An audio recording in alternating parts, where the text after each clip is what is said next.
Hej, jeg hedder Alara, og den her video den skal handle om andengradsligning. Andengradsligning har en formel, der hedder a gange x i anden plus b gange x plus c er lige med 0. A, b og c er konstanter, og a må ikke være 0, fordi hvis a er 0, så er det ikke længere en andengradsligning, men en førstegradsligning. I den her opgave skal jeg bevise sætning 19, som er diskriminantformlen. Der antages, at løsningerne for andengradsligning afhænger af diskriminanten, som betegnes ved d, og for at beregne diskriminanten skal man sige b i anden minus 4 gange a gange c.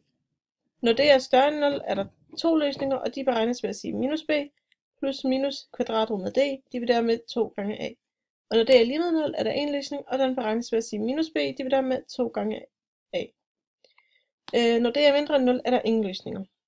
Nu vil jeg gå i gang med at bevise sætningen, og så har jeg skrevet formlen for andengradsligning ned. A gange x i anden plus b gange x plus c er lige med 0.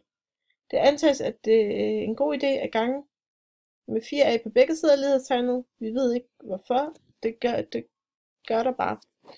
Så vi siger 4 gange a i anden gange x i anden plus 4 gange a gange b gange x plus 4 gange a gange c er lige med 0. Grunden til, at der står 0 på højre side af lighedstegnet, er, at alt hvad der ganges med 0 giver 0.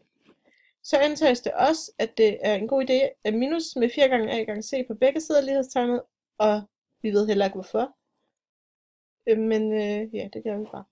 4 gange a i anden gange x i anden plus 4 gange a gange b gange x er lige med minus 4 gange a gange c. Grunden til, at der ikke står, altså på venstre side går 4a og c ud med hinanden, så der kommer ikke til at stå noget. Og så kan vi se, at på højre side, så begynder det at ligne lidt diskriminantformlen. Så vi mangler bare b i anden, og derfor så plusser vi med b i anden på begge sider af lighedstegnet. 4 gange a i anden gange x i anden plus 4 gange a gange b gange x plus b i anden er lige med b i anden minus 4 gange a gange c. Så på højre side kan vi se, at vi har diskriminantformlen, den kan vi direkte omskrive til d, og på venstre side kan vi omskrive det til kvadratet for en toledet størrelse. Hvis vi siger 4 gange a i anden gange x i anden, det skal stå i det første led, så skal vi tage kvadratroden af det, det vil sige kvadratroden af 4 er 2, kvadratroden af a i anden er a, og kvadratroden af x i anden er x. Og så for at få b i anden med på det andet led, så tager vi kvadratroden af b i anden, og det er b. Og så opløfter vi parentesen i 2. Når det dobbelte produkt ganges med b, og så ganges med 2, så giver det 4 gange a gange b gange x. Det vil sige, at alt det, der står på venstre side af lighedstegnet, kan stå her, kan omskrives til det her, og alt det, der står på højre side, kan omskrives til det her. Yes.